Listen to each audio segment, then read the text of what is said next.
Hi guys, बहुत बहुत स्वागत है आपका एक बार फिर से इस चैनल में youtube.com/c/अजय कुमार परमार। और मेरा नाम अजय परमार। और आज आप लोगों से मिलने का पर्पस ये है कि कुछ आपके डेटा एनालिटिक्स को लेके क्वेश्चंस हैं कि हमें किस सीक्वेंस में चीज़ें करनी चाहिए। काफ़ी लोगों ने डेटा एनालिटिक्स का जो रोड मैप मैंने आपको बताया था, क्या क्या आपको करना पड़ेगा अगर आप एक अच्छा करियर चाहते हैं, तो उसको लेके एक चीज़ हमने उसमें डिस्कस नहीं की थी कि किस तरह से आप किस सीक्वेंस में चीज़ें सीखें और मेरा पर्सनल एक्सपीरियंस क्या है, किस तरह से मैंने ये चीज़ें की थी, तो क्या स्टाइल होना चाहिए लर्निंग का, उसके ऊपर हम आज बात करने वाले हैं। ओके, हमेशा की तरह ये मेरा एक खुद का ओपिनियन है, मैं आपसे वही शेयर करूंगा जो मैंने खुद फॉलो किया है। अगर आपको लगता है कि इसमें कुछ चेंजेस करने की ज़रूरत है, इस पैटर्न में कुछ चेंजेस करने की ज़रूरत है, तो बिल्कुल आप अपने हिसाब से भी चल सकते हैं। तो देखिए, सबसे पहले हमने बात की थी, सबसे पहले हमने किस किस टॉपिक की बात की थी। हमने कहा था डेटा एनालिटिक्स के ऊपर आपको बहुत अच्छा एक्सेल आना चाहिए, एक्सेल का मैक्रोस VBA आना चाहिए, पावर क्वेरी आना चाहिए, पावर क्वेरी में M कोड है प्रोग्रामिंग वो आनी चाहिए, और पावर BI टैक्स आना चाहिए, पावर पिवट आना चाहिए, राइट। और फिर हमने एक्सेस VBA SQL सर्वर और पाइथन की हमने बात की थी जनरली। और गूगल शीट के बारे में मैंने आपको बताया कि कुछ कंपनीज गूगल शीट भी यूज कर रही है, तो वो भी आपको सीख लेना चाहिए, ठीक है। और वेब स्क्रैपिंग के ऊपर भी मैंने आपको बताया था। अब सीक्वेंस क्या है उसके ऊपर बात करते हैं, क्योंकि बहुत सारे नए स्टूडेंट्स हैं वो कंफ्यूज हो जाते हैं कि किस तरह से पढ़ाई की जाए। देखिए, मेरे अकॉर्डिंग सबसे पहले ये जो मैं आपको अभी बात बताने जा रहा हूँ, ये तो यूनिवर्सल ट्रूथ है कि आप सबसे पहले कोई भी चीज करें, एक्सेल स्टार्ट करें। जब आप एक्सेल स्टार्ट कर रहे हैं तो एक्सेल को ऐसे नहीं करना है कि आप एक्सेल में ही डूब गए और उसी में अपने 2 महीने 3 महीने 4 महीने देते गए, क्योंकि एक्सेल बहुत बड़ा टूल है। आपको उसको समझने में टाइम लगेगा, उसके फॉर्मूलेस की मिक्सिंग कैसे करनी है, डैशबोर्ड्स कैसे बनाने हैं, active x controls, form x controls dashboard में किस तरह से यूज होते हैं, उसके एरेस, उसके ऑफसेट, ये कुछ ऐसे टॉपिक्स हैं ये बहुत डिफिकल्ट होते हैं इनिशियली जब आप सीख रहे होते हैं, ठीक है। प्रैक्टिस के बाद तो सब आसान हो जाता है। तो सबसे पहले आपको ये करना है कि आप जब आपको एक्सेल का नॉलेज हो जाता है, आपको सारे फंक्शंस ना आते हों, VLOOKUP HLOOKUP वगैरह आ जाता हो, आपको पता लग गया फंक्शन की फ्रीजिंग डॉलर लगा के किस तरह से करनी है, क्यों करनी है, एक शीट से दूसरी शीट में लुकअप्स लग जाते हैं आपसे बहुत इजीली, इंडेक्स फंक्शन वगैरह, एक्स लुकअप, ये सारे फंक्शंस। और आपको चार्ट्स का बेसिक ज्ञान भी है, आप नॉर्मल बेसिक चार्ट्स वगैरह बना लेते हो, कंडीशनल फॉर्मेटिंग वगैरह आप सीख रहे हो, आपको आ गई है, ठीक है। बाकी शॉर्टकट कीज तो आपको पता ही, वो तो खैर कॉपी पेस्ट ये सब तो आप पहले दिन से सीख जाते हैं।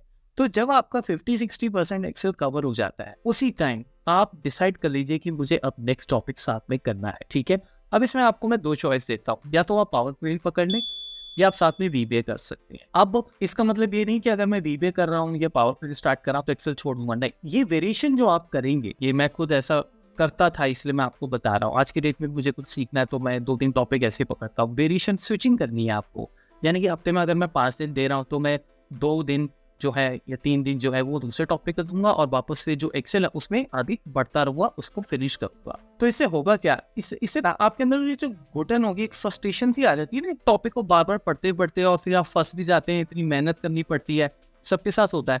वो चीज़ आपकी इससे दूर हो जाए, ठीक है, क्योंकि आपको नया टॉपिक मिल गया तो आप फ्रेश फील करेंगे और आपको आपके अंदर कॉन्फिडेंस आएगा एक कि यार मैं कुछ और भी नया सीखने लग गया, तो वो जो बोरियत है ना वो खत्म हो जाएगी।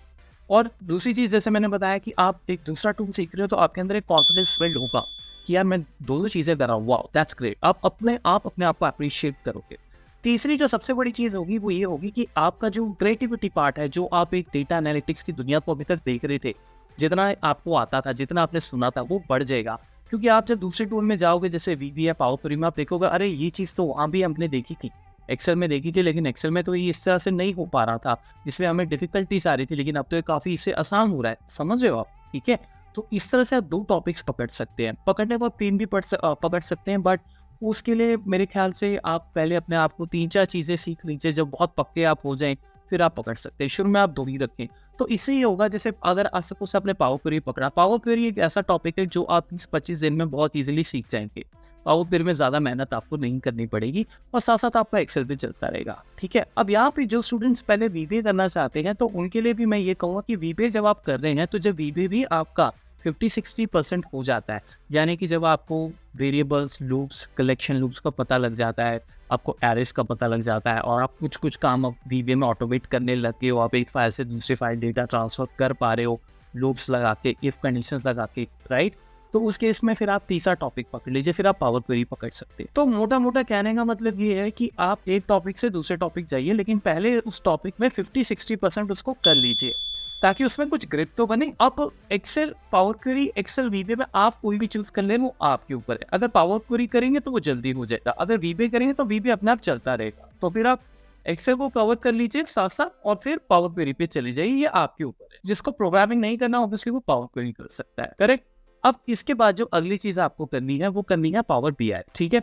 यानी कि इस डेट तक, अभी तक मेरे पास एक्सेल हो गया, Excel means obviously advance Excel, power query हो गया, ठीक है, या फिर वीबीए हो गया। दो चीजें मेरे को आती हैं। अब एक चीज ध्यान से सुनिएगा, बीआई पे जाऊंगा क्योंकि अब मेरा डेटा विजुअलाइजेशन का टॉपिक शुरू होगा। अगर तो मैं पावर क्वेरी कर चुका हूं तो बीआई मेरे को बहुत ईजी रहेगा, मैं बीआई फटाफट से कर दूंगा। अगर मैंने एक्सेल के साथ वीबीए किया हुआ है, तो जब मैं बीआई करना स्टार्ट करूंगा तो उससे पहले आपको पावर क्वेरी करना पड़ेगा। ये जरूरी नहीं है, लेकिन अगर आप किसी ऑलरेडी ऑफिस में काम कर रहे हैं तो फिर तो आप पहले ही पावर क्वेरी करें, बिकॉज आपको पता नहीं आपका ऑफिस जब आप बोलो मुझे बीआई आ गया, आपको कब जाके वो डेटा दे दे। और डेटा क्लीनिंग के लिए आपको पावर क्वेरी का आना बहुत जरूरी है, बिकॉज बीआई जो होता है, बीआई जो आपका डेटा पे काम करता है, उसको रेडीमेड डेटा चाहिए, उसको डेटा क्लीनिंग आपको करके देनी पड़ेगी। तो फिर आप, अगर आपको पावर क्वेरी नहीं आएगा तो आप तो फंस जाओगे। आप फिर क्या करोगे, फिर आप एक्सेल में फॉर्मूले लगाओगे, डेटा क्लीन करोगे। मैं कहता हूँ एक्सेल में डेटा ही नहीं मिला आपको अगर टेक्स्ट फाइल में मिल गया या एसक्यूएल सर्वर में डेटा पड़ा हुआ है, पावर क्वेरी से वहाँ से आपने डेटा लेके आ गए, तो डेटा क्लीन कैसे करोगे जब आपको पावर क्वेरी नहीं आता है? तो डैशबोर्ड कैसे बनेगा? हाँ, आपको कोई रेडीमेड डेटा दे दे कि ये डेटा है, ये बहुत बढ़िया डेटा है, इसको एज इट इज, इसमें कुछ नहीं करना है, रिपोर्ट्स बनाओ, तो वो फिर आप बीआई कर सकते हो। लेकिन ऐसा प्रैक्टिकली होता नहीं है, डेटा में बहुत ज़्यादा गंदगी होती है, उसको बहुत ज़्यादा ट्रिमिंग करने की जरूरत है, क्लीनिंग की जरूरत पड़ती है, बहुत चीज़ें ऐड प्लस करनी पड़ती हैं, आप जानते हो, राइट। लेकिन फिर भी मैं फ्रेशर्स को ये बता रहा हूँ। तो इसका मतलब ये हुआ कि बीआई से पहले पावर क्वेरी हर हालात में होना चाहिए। तो जिन स्टूडेंट्स ने एक्सेल और वीबीए कर लिया है, वो पावर क्वेरी करके बीआई स्टार्ट करे। जिन्होंने एक्सेल और पावर क्वेरी कर लिया, वो डायरेक्ट बीआई पे स्टार्ट कर सकते हैं, ठीक है। बीआई में आपको दिक्कत एक जगह आएगी, वो है टैक्स, जो कि फॉर्मूला लैंग्वेज, ठीक है। लेकिन वो दिक्कत भी दूर हो जाएगी आपको, मतलब मेरा कहने का मतलब वहाँ थोड़ी सी मेहनत करनी पड़ेगी। अदरवाइज जो बीआई के डैशबोर्ड्स हैं, बिना टैक्स के, बिना फॉर्मुलेस के, वो भी बहुत अच्छे बनते हैं, ठीक है। टैक्स ऑफकोर्स आपको सीखना है, लेकिन अगर आपको टैक्स नहीं भी आता है तब भी आप रिपोर्ट्स बना सकते हो, अच्छे लेवल की रिपोर्ट्स बना सकते हो, क्लिक क्लिक क्लिक पे चल, ठीक है। आप चाहे तो एक्सेल डैशबोर्ड की हमारी एक सीरीज है, वो भी देख सकते हैं, उसमें लिखा हुआ है, प्लेलिस्ट में जाइएगा, Excel dashboard make a career in data analytics, ये प्लेलिस्ट का नाम है, आप वहाँ पे जाके डैशबोर्ड देख सकते हैं, ठीक है। तो पावर बीआई करने के बाद, टैक्स करने के बाद, अब हम क्या करेंगे, पावर पिवट भी सीखेंगे। इसमें एडवांटेज ये होगा कि एक तो आपको पिवट आता है क्योंकि आप पहले एक्सेल सीख चुके हैं, तो पावर पिवट बिल्कुल वैसा ही है। दूसरी बात, जो पावर पिवट में टैक्स यूज होगा, ठीक है, मैंने शायद पहले बताया होगा आपको कहीं कि बीआई का डैक्स और पावर पिवट में जो टैक्स है वो दोनों सेम ही यूज होंगे। फर्क इतना है कि वहाँ पे टैक्स आपका पावर पिवट में यूज हो रहा है और पावर बीआई में यूज हो रहा है। अब आप इमेजिन करने की जरूरत नहीं है कि ऐसा कैसे होता होगा कि एक चीज दो अलग जगह यूज हो रही है। जब आप उन चीजों पे जाएंगे, अपने आप आपको समझ आ जाएगा। तो अभी तक हमने पूरा एक्सेल कवर कर लिया, आप देख रहे हैं जो हमारा एक्सेल है वो पूरा कवर हो गया। मैंने आपको डेटा एनालिटिक्स के रोड मैप वीडियो में बताया था कि किसी टाइम 2004-05 में जब मैं सीख रहा था, उस टाइम सिर्फ एक्सेल ही होता था, और वीबीए वाले लोग तो बहुत मतलब फुल ऑन क्या क्या ऑटोमेशन करते थे, और सब लोग हैरान हो जाते थे कि यार एक्सेल में ऐसा कैसे हो रहा है, राइट। आज की डेट में ये बहुत नॉर्मल चीज़ें हो गई हैं, तो उस टाइम यही दुनिया थी एक्सेल की। तो अब हमने क्या किया कि पावर क्वेरी से लेके पावर पिवट और डैक्स, पावर बीआई सब कवर कर लिया। तो ये हमारा एक्सेल का अब जो है, जो वर्ल्ड है वो बढ़ चुका है।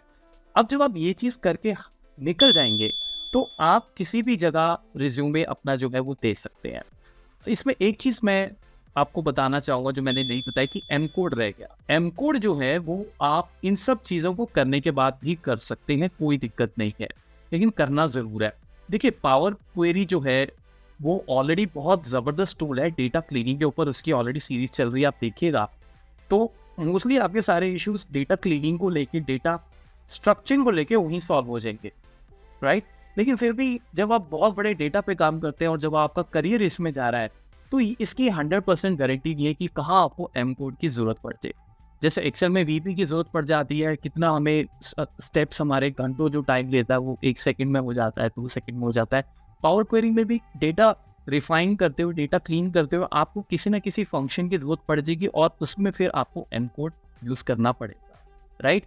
तो मैंने आपको जो अभी प्लान बताया उसमें क्या है कि आप पहले आसान चीज़ें बहुत जल्दी कर लो, ताकि आपके पास जॉब अप्लाई करने का भी आपको मौका मिल जाए और आपके पास कहने को भी हो मेरे पास ये सारे स्किल्स आते हैं, because BI is very easy, power pivot भी इजी है जिसको एक्सेल के पिवट्स आते हैं, ठीक है। टाइम आपका जो लगेगा ना सीखने में वो एक्सेल और VBA को लगेगा सीखने में, और ये चलता जाएगा प्रोसेस, हम भी आज की डेट में सीख रहे हैं, तो ये कोई रेस नहीं है, एंजॉय कीजिए, ठीक है। जब तक ऑफिस में आप काम कर रहे हैं, या मैं तो कह रहा हूँ जब तक हम जी रहे हैं कुछ ना कुछ हमें नया सीखना ही है, राइट। तो अगर हमारी ये फील्ड है तो हम इसमें सीखते रहेंगे। एक्सेल ने कितना डेवलप कर लिया अपने आप को इतने सालों में, ठीक है। तो एम कोड आप लास्ट में भी कर सकते हैं, लेकिन करना जरूर है, बिकॉज मैंने आपको बोला कि पावर क्वेरी पे फुली डिपेंडेंट नहीं रह सकते, कहीं बीच में जरूरत पड़ेगी तो एम कोड बहुत ही ज़बरदस्त चीज़ है। एम कोड भी मैं आपको वीडियोस बताऊंगा कैसे एम कोड को हम यूज़ करते हैं, आपको खुद इसका जवाब मिल जाएगा कि ये चीज़ सर हम इग्नोर नहीं कर सकते। तो ये पूरा प्लान इस तरह से है। अब जब ये आपका पूरा कवर हो जाएगा फिर आप बाहर निकलिए, आप डेटाबेस पिक कीजिए। डेटाबेस में आप MS एक्सेस स्टार्ट कर सकते हैं, काफ़ी कंपनी से MS एक्सेस यूज़ होता है, मिनी डेटाबेस कहते हैं, 2 GB तक का डेटा ये स्टोर करके रखता है। हालांकि ज़्यादा भी बड़ा डेटा हो तो उसके भी तरीके होते हैं, वो आप खुद सीख जाते हो। तो इसमें आप क्वेरीज, फॉर्म्स वगैरह इसके मैक्रोस आप बना सकते हैं। एक्सेस में भी VBA होता है, उस VBA में हम बहुत सारा SQL यूज़ करते हैं, क्वेरीज यूज़ करते हैं, इंसर्ट, सिलेक्ट, ड्रॉप, ये सारे हमारे अपडेट, ये सारी क्वेरीज होती हैं, SQL स्टेटमेंट्स होती हैं, राइट। अगर आपको लेट्स से एक्सेस नहीं करना है तो आप डायरेक्ट SQL सर्वर कर सकते हैं, या MySQL आप उठा सकते हैं, वो आपको देखना है। मैं ये कहूँगा कि माइक्रोसॉफ्ट का प्रोडक्ट आप लर्न कर लीजिए, नंबर 1 प्रोडक्ट्स है, हर कंपनी में ये यूज़ हो रहे हैं। जब आपका डेटाबेस यहाँ से स्ट्रॉन्ग बन जाता है तो डेटाबेस के साथ साथ फिर आप Python for data analytics use कर सकते हैं। पाइथन में बहुत सारी चीज़ें हैं, वेबसाइट्स वगैरह आप बना सकते हैं, वेब स्क्रैपिंग कर सकते हैं, गेम्स बना सकते हैं। तो जहाँ तक गेम्स वगैरह की बात है, ये सब तो मेरा फील्ड नहीं है, या डेटा साइंस वो मैं नहीं करवाता हूँ, जैसे मैंने आपको बोला। तो जो VBA से एक्सेल का डेटा का ऑटोमेशन होता है या टेक्स्ट फाइल का ऑटोमेशन होता है वो आप पाइथन से भी कर सकते हैं, ठीक है। तो अब आप डेटाबेस के साथ साथ पाइथन भी शुरू कर दीजिए। जैसे आपका डेटाबेस 40-50% होता है, आपको समझ आ जाएगी, जो आपने चीज़ें ऑलरेडी की हुई हैं एक्सेल को लेके, सारे ये ना आपस में चीज़ें कनेक्ट होंगी, क्योंकि डेटा एक्सचेंज होना शुरू हो जाएगा। आपको क्या है, एक्सेल से डेटाबेस में डेटा लेके गए, या डेटाबेस से एक्सेल में पुश किया डेटा, फॉर्म्स के थ्रू बहुत सारी चीजें होती गाइस। आपकी क्रिएटिविटी, आपका कॉन्फिडेंस सब एकदम साथ में आसमान पे पहुंच जाएगा। ये सारी चीजें रातों रात नहीं होंगी, मैं आपको पहले बता दूं। चश्मे लग गए पढ़ के, मेहनत कर करके, मैं आपको बता रहा हूँ। पेशेंस रखिए, अपने आप को 6-8 महीने दीजिए और दिन रात एक कर दीजिए, ठीक है गाइस। जब मैं टेऑन कंपनी में था, जो मेरी कंपनी थी, जब मैं यहाँ दिल्ली में आया था 2012 या 13 में, मैं आपको सीरियसली बता रहा हूँ कि जब मुझे कोई चीज़ सीखनी होती थी, क्योंकि मुझे हमेशा डेटा एनालिटिक्स में ही जाना था, तो मैं नाइट शिफ्ट करके 3-3:30 बजे ऑफिस से घर पहुँचता था, और उस टाइम मेरा लैपटॉप ऑन हो जाता था।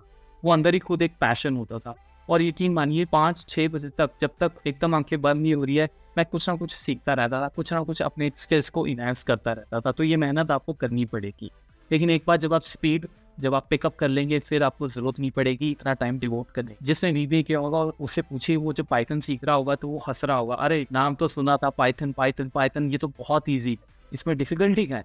वाइस वर्सा भी, जिसने पाइथन किया होगा और अगर आप उसको VBA दे दें, उसको इफ कंडीशंस, उसको लूप्स, उसको वेरिएबल्स के कंसेप्ट बिल्कुल डिट्टो वैसे ही लगेंगे, थोड़ा सा सिंटेक्स इधर उधर। किसी दिन हम इसके ऊपर भी, कंपैरिजन के ऊपर भी बात करें। तो ये तरीका है आपका, इसको आप इस तरह से यूज कर सकते हैं। एक और चीज मैं आपको बता दूं, आपके माइंड में अगर एक क्वेश्चन हो कि क्या एक्सेल के साथ एक्सेल VBA जरूरी है, क्या मैं पाइथन फॉर डेटा ऑटोमेशन नहीं कर सकता, बिकॉज मोस्टली सारी कंपनीज में आजकल पाइथन 4 है, राइट।